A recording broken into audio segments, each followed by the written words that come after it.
He built an empire out of pimples. She turned a small dermatology office in Southern California into a global brand with over 6 billion views. Millions of people trusted her with their skin, their stories, and their scars. But then came the day when the cameras were rolling and patients were waiting.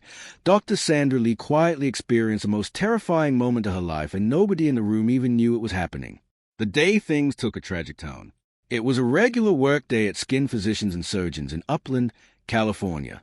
The cameras were set up. The crew was ready. Patients had come in from all over, hoping to finally fix something they had lived with for years. And Dr. Sandra Lee was doing what she had done thousands of times before, treating patients, talking to cameras, being Dr. Pimple Popper. Then something shifted. She started sweating. Not the kind of sweating you get from a long day on your feet, but a sudden and overwhelming wave of heat that came out of nowhere. Her body felt wrong. Her head felt cloudy. But she was a surgeon, a professional, a woman who had built her career on steadiness and control. So she pushed through. She finished the day. She told herself it was probably a hot flash. That evening, she drove to her parents' house near the practice. She could not settle down.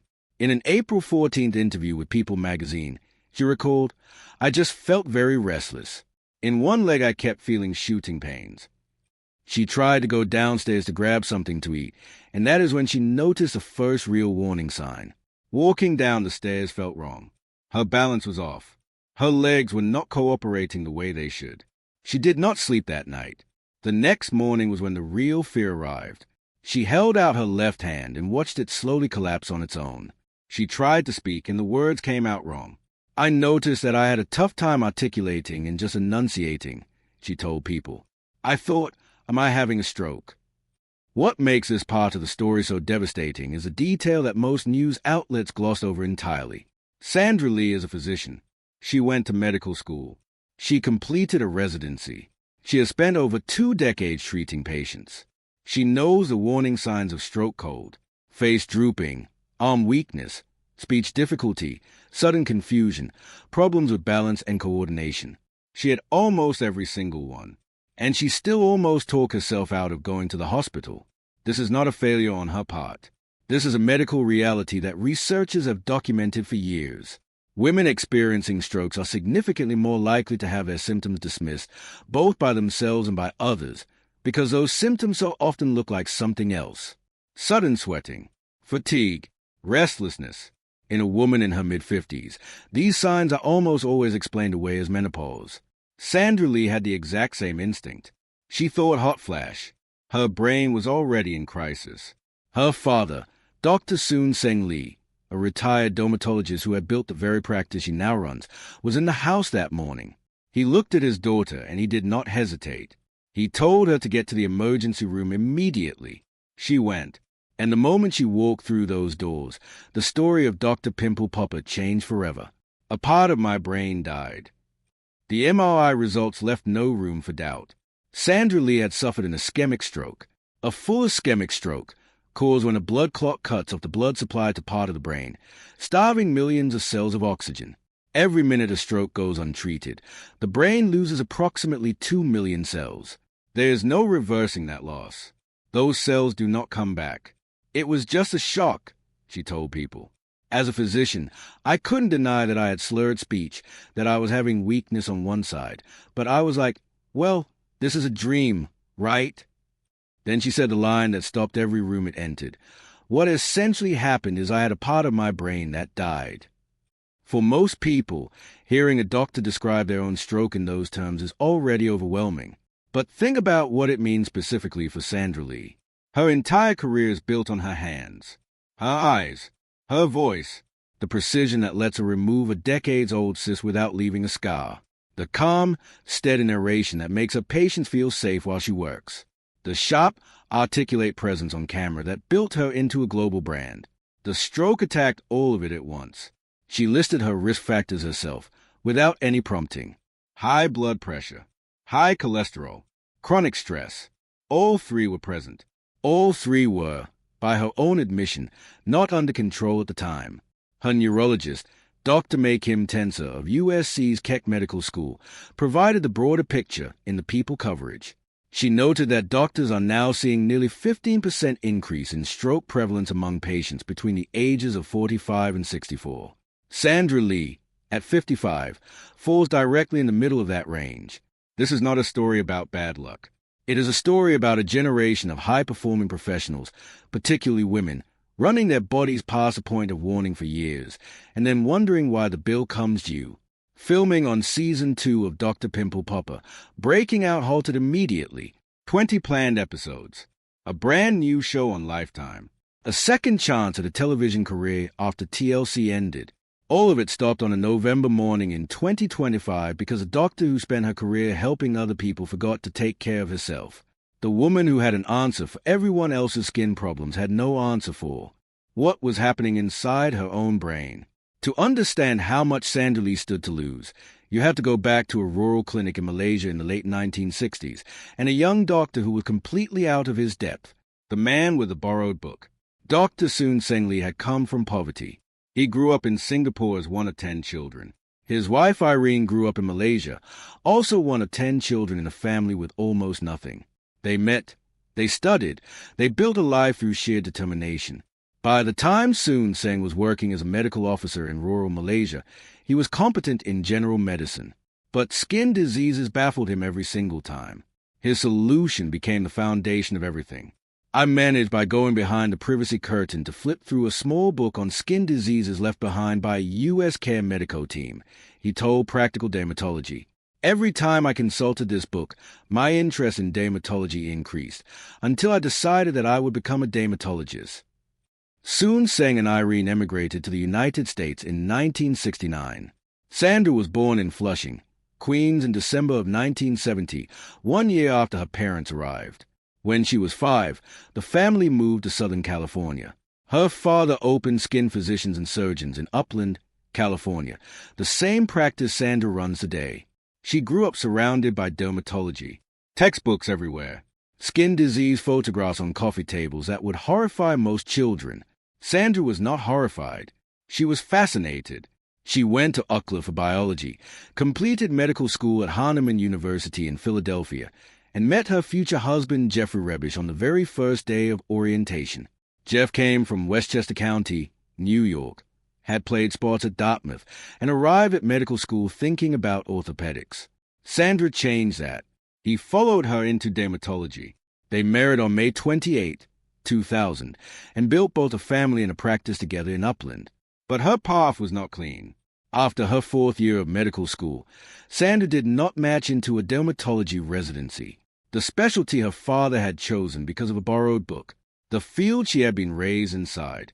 She didn't get in. "You feel like you're in a dream," she said years later. "Is this really happening?" I even considered emergency medicine for the blink of an eye.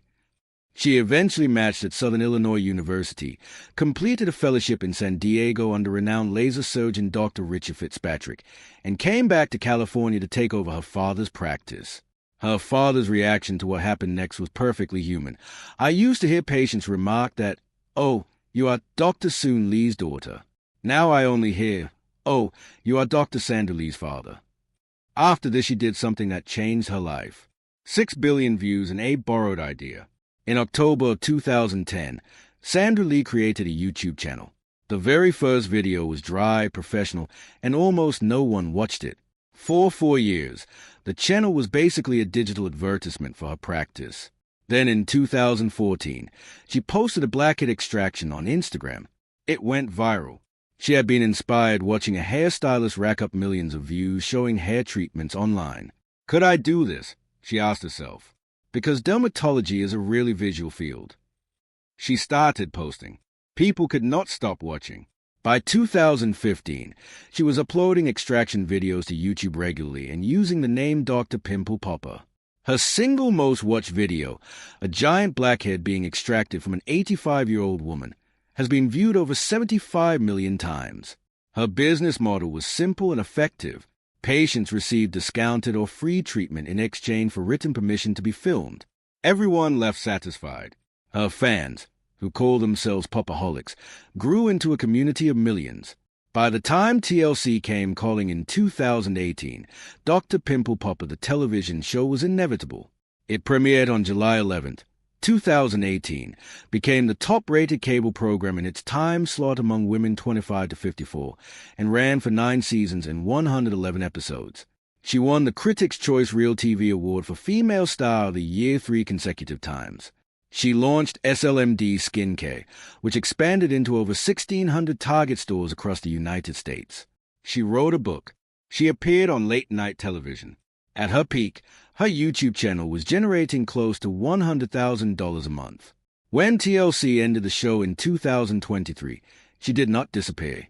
She moved to Lifetime with a new format called Dr. Pimple Popper, Breaking Out, which added a mentorship element and showed her personal life on camera for the first time.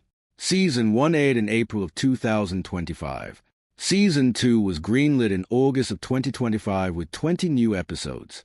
Jeffrey had become an executive producer. The machine was running faster than ever. And that was exactly the problem. She was trying to deal with things, but then stroke stopped everything for her. Learning to hold a scalpel again. For 2 full months, Sandra Lee did not operate. She did not film. She barely spoke publicly. From November of 2025 through January of 2026, she went through intensive physical and occupational therapy, working on what she described as very basic things.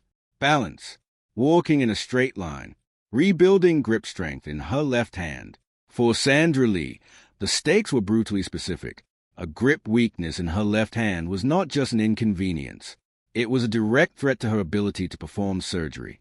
Dermatological procedures require fine motor control, steady hands, and consistent precision. I don't like that I don't have total control of my left hand, she told People. If I feel like I'm not at my best, it's very scary. Her speech changed, too, in ways she says most people cannot hear, but she notices constantly. I notice it right now that I don't speak exactly the way I used to, she said. You're really embarrassed to speak because you notice it. For a woman who has spent years talking to cameras in front of millions of people, the self-consciousness is real and it is new. In January of 2026, she returned to the set. She walked back into the same environment where her brain started dying. The cameras, the operating room, the patients. It was very scary for me, she said. There's a lot of PTSD because it happened while I was filming the show. A stroke does not disappear cleanly. Dead brain cells do not come back. For the first time in her professional life, Sandra Lee faced something she absolutely could not fix. She had to live with it instead. And somehow, in living with it, she found something none of her 6 billion viewers had ever seen from her before. In Asian cultures, what stroke means. She could have kept this private. The stroke happened in November of 2025. She returned to work in January of 2026. The public did not know. Episodes were being filmed. Patients were being seen. Nobody outside her immediate circle had any idea that anything had happened. She could have let Season 2 air, let the footage speak for itself, and let viewers draw their own conclusions in real time. Instead, she chose People magazine. An exclusive interview, published on April 14th of 2026, with photographs taken at her home in Los Angeles. A full account of everything. And she explained, in the same interview, exactly why going public was so difficult. In Asian cultures in particular, they don't tell people they've had a stroke because it can be seen as a sign of weakness. That sentence is the most important one she said in the entire interview, and it received the least attention. Sandra Lee is Chinese American. Her father is from Singapore. Her mother is from Malaysia. She was raised inside a culture that values stoicism, that treats illness as a private matter, and that associates public vulnerability with personal failure. The immigrant drive that got her parent to America, that pushed her through medical school, that built the practice and the brand and the television shows, runs directly against the kind of openness she chose to exercise in that People interview. In breaking that silence, she was going against everything her upbringing taught her about how a strong person handles weakness. She did it anyway, and she was specific about why. I want to get the word out that if you have symptoms like I had, make sure you see your doctor. Take care of yourself. The timing of the disclosure was also deliberate. She went public 6 days before Season 2 premiered on Lifetime on April 20th of 2026.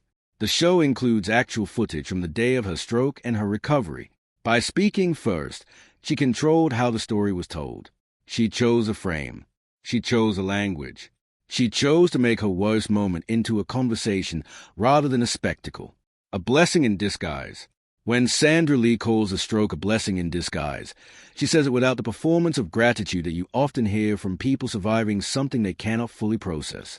She says it the way a doctor talks about a diagnosis.